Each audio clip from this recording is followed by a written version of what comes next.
Hey folks, it's my favorite time of year because of some of the traditions and the nostalgia and just the things we get to do together as a church this coming month as we celebrate the birth of our Savior.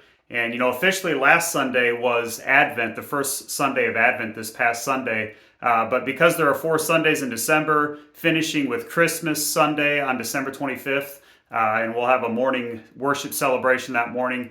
We decided to wait and start our Advent series unto us this coming Sunday. And so I'm looking forward to, as we kind of go through the book of Isaiah and talk about the birth of Christ. And the birth of Christ, it's not just a historical event that we look back on, but it's something that has impacted all of human history. And of course, continues to impact us today. The coming of our Messiah, the first Advent, as we look forward to the second Advent, his second coming. And so one of the reasons this time of year is my favorite is because the world seems to be in such chaos and in such lack of peace. And yet we're reminded that the Prince of Peace came, and we can have peace and we can have contentment and we can have satisfaction as we look to him and find our hope and our joy in him. And so I hope you'll join us Sunday for our prayer gathering at 9 o'clock, our family group Sunday school hour at 9:30, and then our worship celebration at 10:40 as we begin this series unto us and talk about the birth of the Messiah. We're going to look at chapter 7 this coming Sunday, and we're going to talk about the